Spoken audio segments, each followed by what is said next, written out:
La Déclaration des droits de l'homme, deuxième partie, où on va essayer de jeter un coup d'œil sur l'aspect doctrinal. Droits de l'homme et naturalisme. Et si on veut prendre un terme propre au XIXe siècle et encore utilisé de nos jours, le libéralisme. Avant de nous laisser séduire par cette déclaration, il est nécessaire d'affiner l'analyse.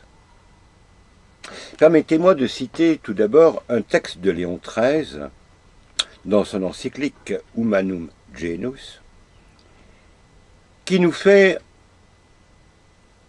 un résumé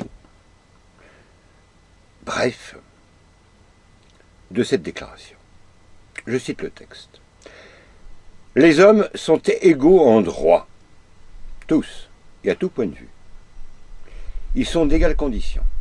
Étant libres par nature, aucun d'eux n'a le droit de commander à l'un de ses semblables, et c'est faire violence aux hommes de prétendre les soumettre à une autorité quelconque, à moins que cette autorité ne procède d'eux-mêmes. Tout pouvoir est dans le peuple libre. Ceux qui exercent le commandement n'en sont les détenteurs que par mandat ou concession du peuple. De telle sorte que, si la volonté populaire change, il faut dépouiller de leur autorité les chefs d'État.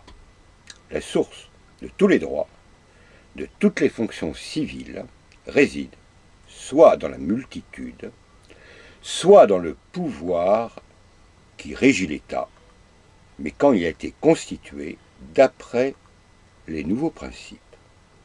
En outre, l'État doit être athée.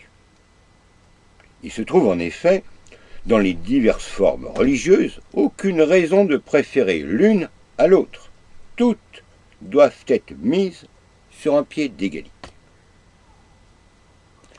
Léon XIII, en quelques lignes, nous donne la substance de la déclaration. Et il ajoute. Viennent ensuite les maximes de la science politique. Voici quelles sont en matière les thèses du naturalisme, dit-il. Ainsi, la déclaration des droits de l'homme, d'après Léon XIII, n'est que l'application à la société du naturalisme. Et il est bon de rappeler en passant que le naturalisme a été condamné au Concile Vatican I. Toujours dans l'encyclique Humanum Genus, Léon XIII ajoute « Le premier principe des naturalistes, c'est que, en toute chose, la nature ou la raison humaine doit être maîtresse souveraine. Cela dit, s'il s'agit des devoirs envers Dieu, ou bien ils en font peu de cas, ou ils en altèrent le sens, par des opinions vagues et erronées, où ils nient Dieu, et la révélation, pour eux, en dehors de ce que peut comprendre la raison humaine, il n'y a ni dogme ni vérité. »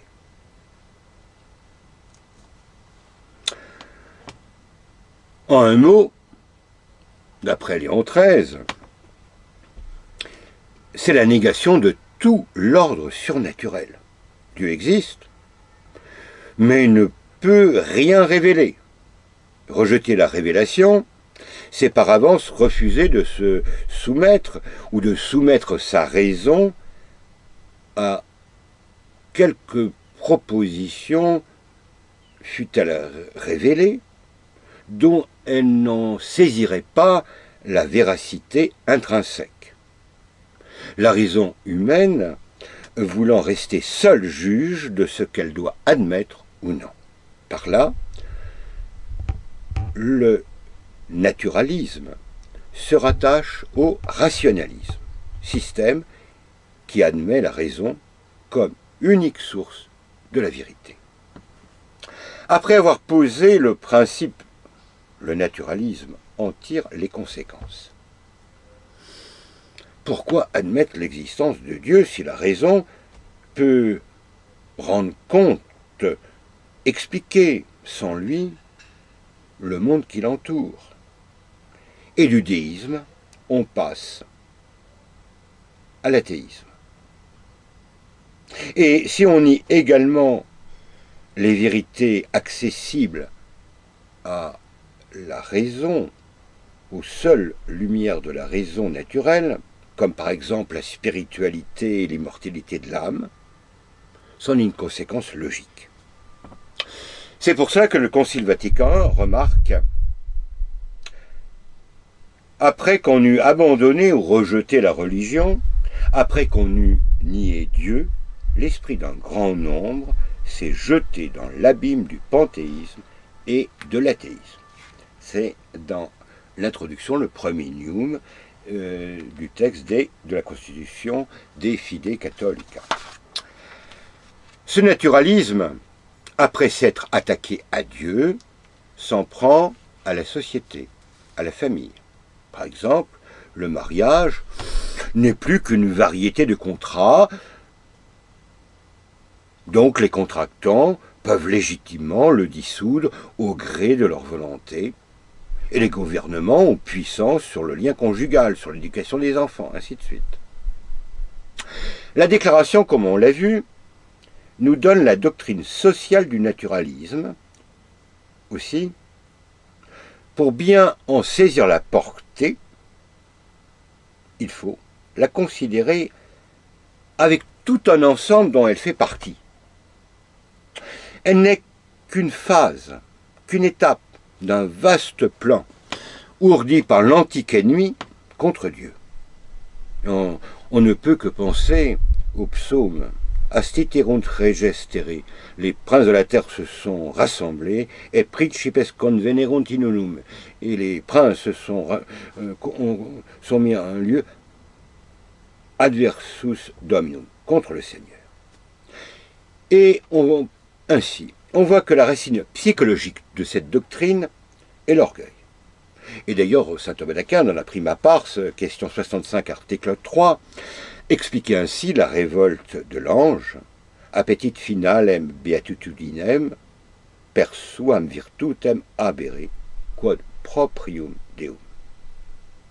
L'ange désirait la béatitude par ses propres forces, ce qui est le propre de Dieu. L'homme rebelle dira plus tard non serviam. Il veut certes le bonheur, car c'est une tendance naturelle de sa nature, de son être. Mais il veut le trouver par lui-même, en lui-même, par ses propres forces. Et l'homme révolté écoute la voix du tentateur qui lui suggère à travers les siècles: Eriti sicudi, vous serez comme des dieux, scientes bonum et malum, connaissant le bien et le mal. Et sa raison, qu'il proclame souveraine, peut connaître toute vérité, et sa volonté saura chercher efficacement le bien. Ainsi, la conséquence du naturalisme, c'est de nier les effets du péché originel. Le naturalisme nie non seulement la déchéance ou la blessure de l'homme, mais le divinise. Ainsi, l'homme s'adore en lui-même et s'adore dans les autres. S'il aime son prochain, ce n'est pas à cause de la bonté de Dieu, par charité, qui se trouve, mais parce qu'il retrouve lui-même dans son semblable.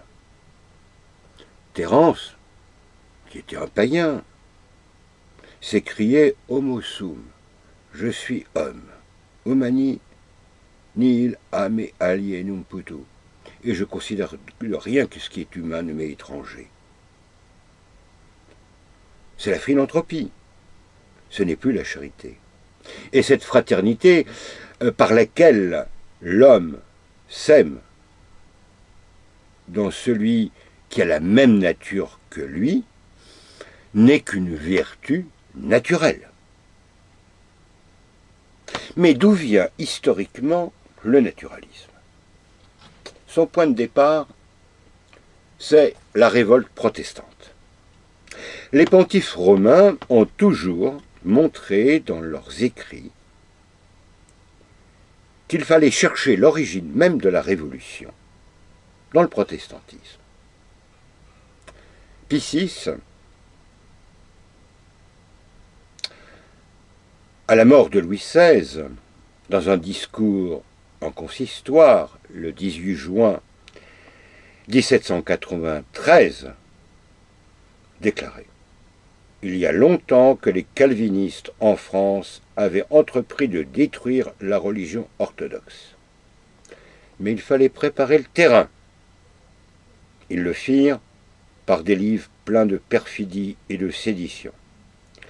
Ils s'adjoignirent comme auxiliaires de pervers philosophes.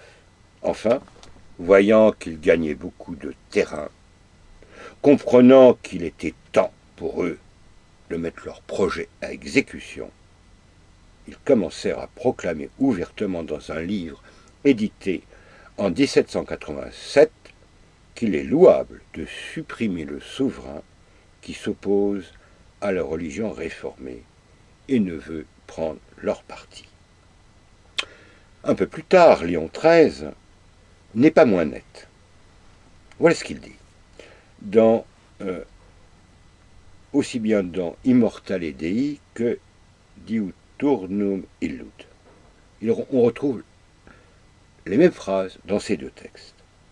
C'est de la réforme que naquirent au siècle dernier et la fausse philosophie et ce qu'on appelle le droit moderne et la souveraineté du peuple, et cette licence sans frein en dehors de laquelle beaucoup ne savent plus voir où est la vraie liberté. Benoît XV, bien plus tard, le 7 mars 1917, dira: après les trois premiers siècles, proches de son origine, où l'Église eut à affronter les persécutions, où le sang coulait à flots, on peut affirmer que l'Église ne fut jamais en si grand danger qu'elle ne vient à l'être à la fin du XVIIIe siècle, par l'œuvre d'une philosophie insensée, née de novateurs et du crime, de l'orgueil. Cet esprit envahit partout les esprits, et alors éclata cette grande révolution qui avait pour but de renverser les fondements mêmes de la société chrétienne, non seulement en France, mais dans toutes les autres nations. C'est enfin incontestable que la Révolution, la civilisation actuelle, sont les filles du protestantisme. La déclaration nous vient des Quakers, des puritains d'Amérique. Et cet esprit a été rapporté par Lafayette, qui joua un grand rôle lors des guerres d'indépendance. Et il est facile de suivre l'évolution de ces idées à partir du protestantisme. Quel est le point central de la doctrine protestante? Sola scriptura, seule l'écriture. L'unique source de la vérité, c'est la Bible, mais soumise au libre examen.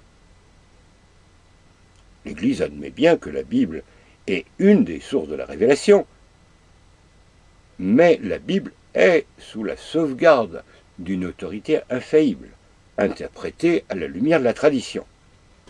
Le Concile Vatican I déclare dans De Fide Catholica: nous déclarons qu'en matière de foi et de mœurs, on doit tenir comme véritable sens de l'écriture celui que tient et tient notre Sainte Mère l'Église, dont l'office est de juger du vrai sens, de la vraie interprétation des Saintes Écritures. En conséquence, nous déclarons, outre qu'il n'est permis à personne d'interpréter l'Écriture contre ce sens, ou contre le consentement unanime des saints-pères. La sola scriptura, voilà le principe posé par le protestantisme, va amener inévitablement comme conséquence que chaque esprit original, croyant avoir découvert grâce à son génie quelques sens cachés, va l'ériger en dogme, en doctrine, et devient par là même chef d'une nouvelle secte. Ce qu'a très bien montré Bossuet dans l'histoire des variations. Les vérités les plus fondamentales ne vont pas résister à cette remise en cause. Et bientôt, on va même commencer à douter du livre lui-même. Comment est-il possible d'accorder crédit à un livre susceptible de tant d'interprétations?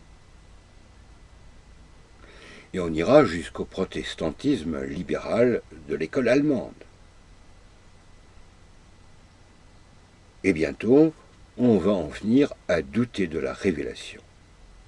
Le naturalisme est né ainsi. Pourtant, la révélation avait l'avantage, le privilège, de faire connaître aux hommes avec certitude les vérités accessibles par elles-mêmes à la raison. C'est ce que nous dit le Concile Vatican I. Une fois la révélation mise en doute, on va voir se développer des systèmes philosophiques les plus absurdes. Et il convient de mentionner en particulier Kant.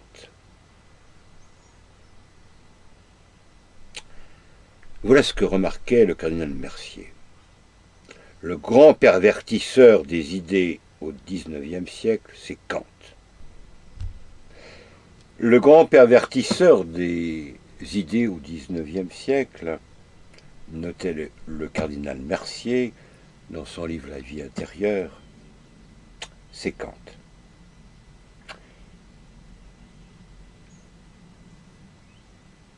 La section pratique de la philosophie kantienne affirme avec force la loi du devoir. Mais le devoir, ne pouvant trouver en Dieu son appui, banni de nos convictions, ni un point d'appui, va prendre sa source dans le sujet même qui en a conscience. Ainsi, l'homme se révèle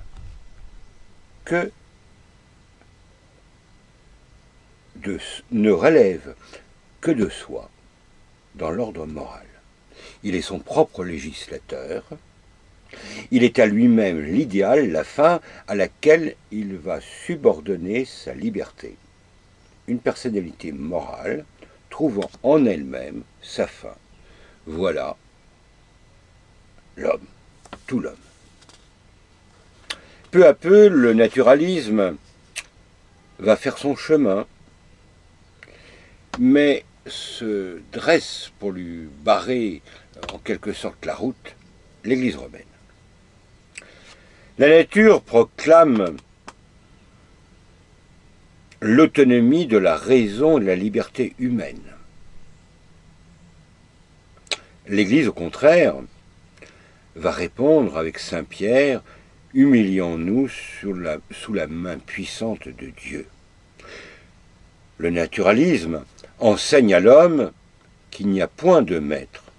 L'Église lui réplique « Crains Dieu et observe ses commandements, car c'est là tout l'homme ».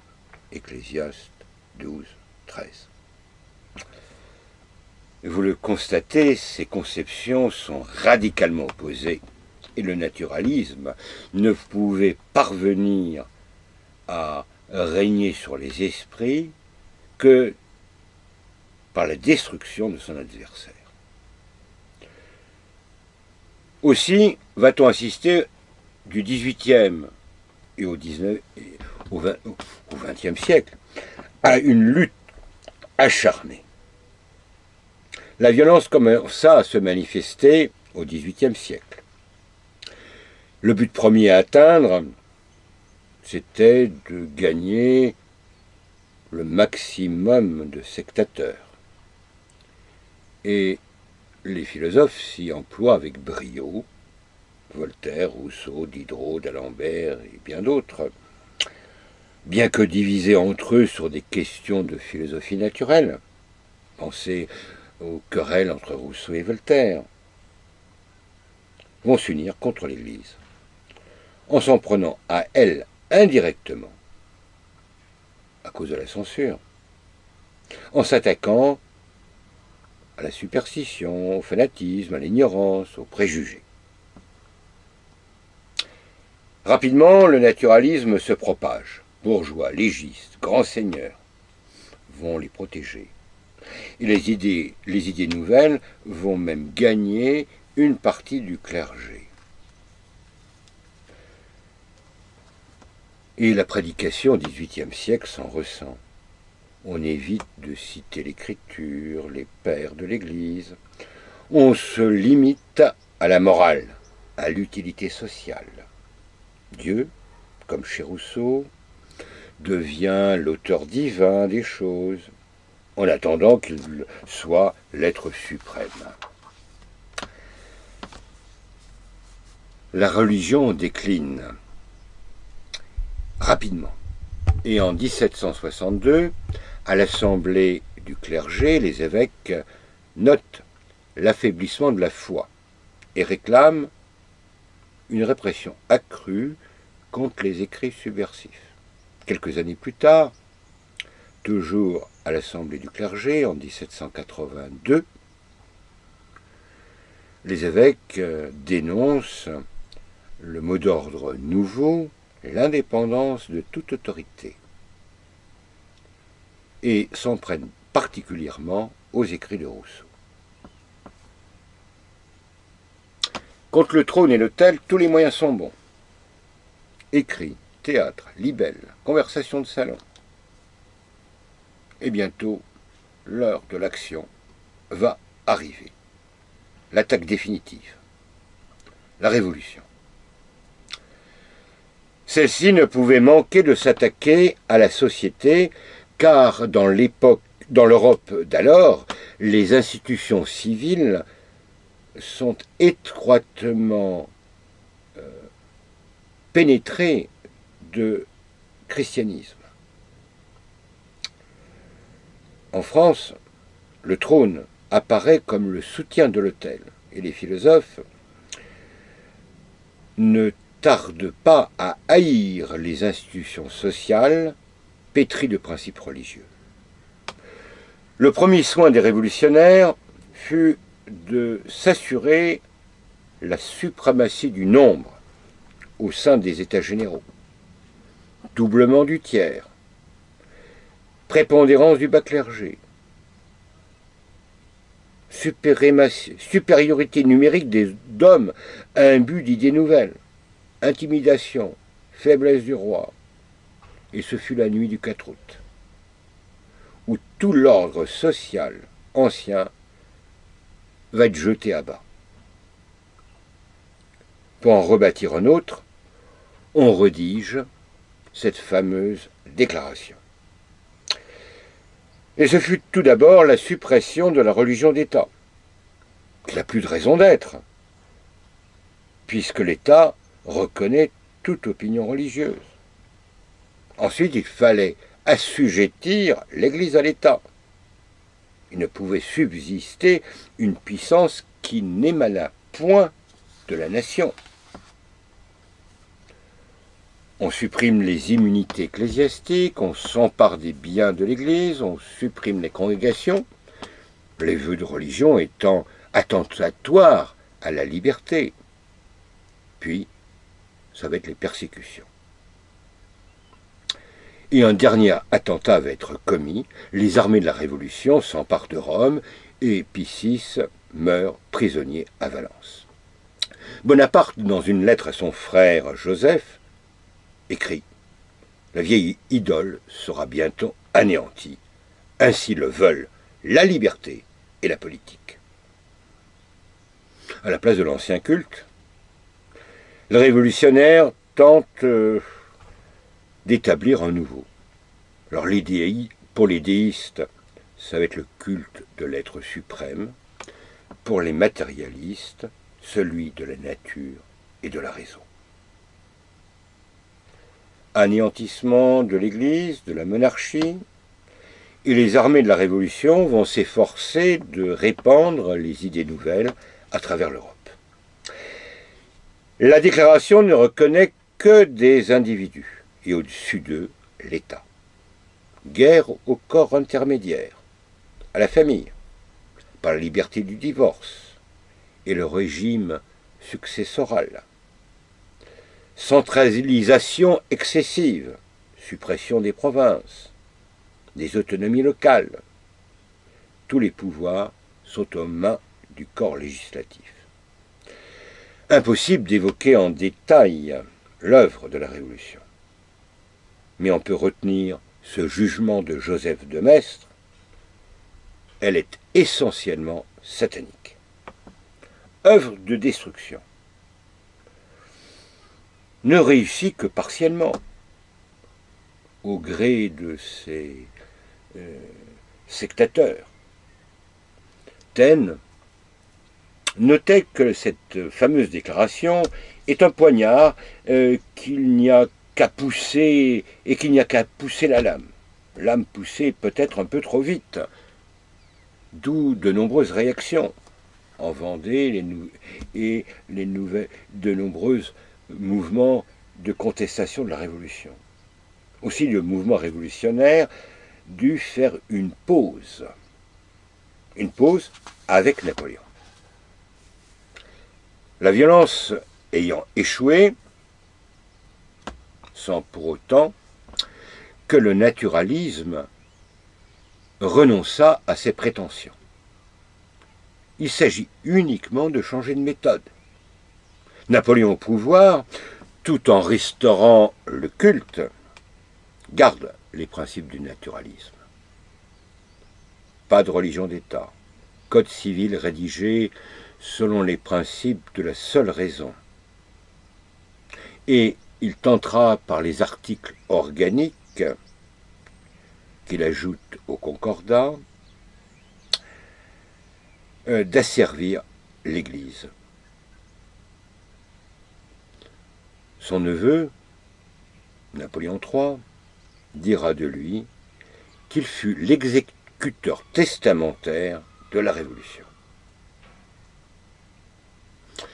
Lors de la Restauration, Louis XVIII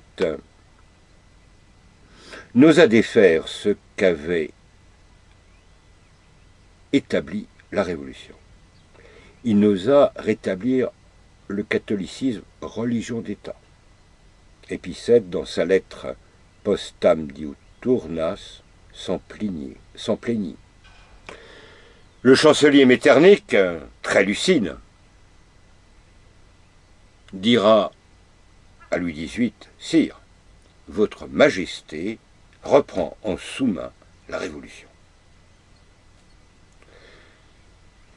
Nous sommes aujourd'hui plus que jamais sous le régime du naturalisme. Certes, il a changé de nom, il s'appelle libéralisme, mais sa nature est restée la même.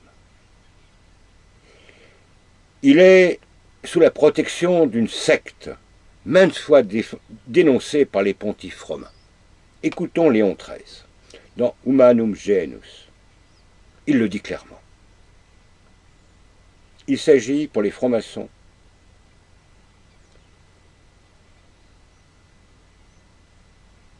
et tous leurs efforts tendent à un but, de détruire de fond en comble toute la discipline religieuse, sociale, qui est née des institutions chrétiennes, et de leur substituer une nouvelle, façonnée à leurs idées, et dont les principes sont empruntés au naturalisme.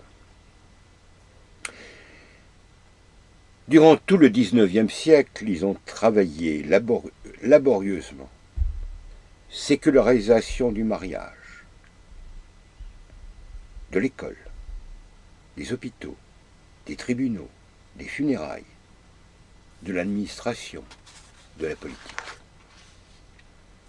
Les institutions, les lois, accomplissent leur œuvre, on pourrait presque dire ex opere operato, par eux-mêmes.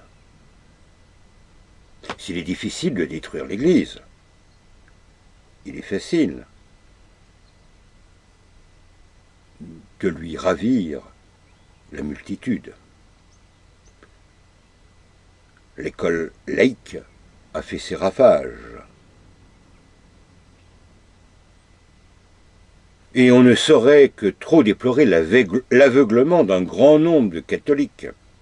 Les démocrates chrétiens, et on peut penser à Lamennais, aux Anam, le duc de Breuil et bien d'autres, qui, tout en voyant le danger, rêvent d'un accommodement entre le Christ et Bélial, entre l'Église et la Révolution. Combien se proclament catholiques et se déclarent partisans résolus de l'œuvre accomplie par la Révolution, en particulier de l'absolue laïcité. Certes, ils déplorent certains effets regrettables, mais ils sont d'accord avec leurs adversaires sur les principes à la base de ces droits nouveaux.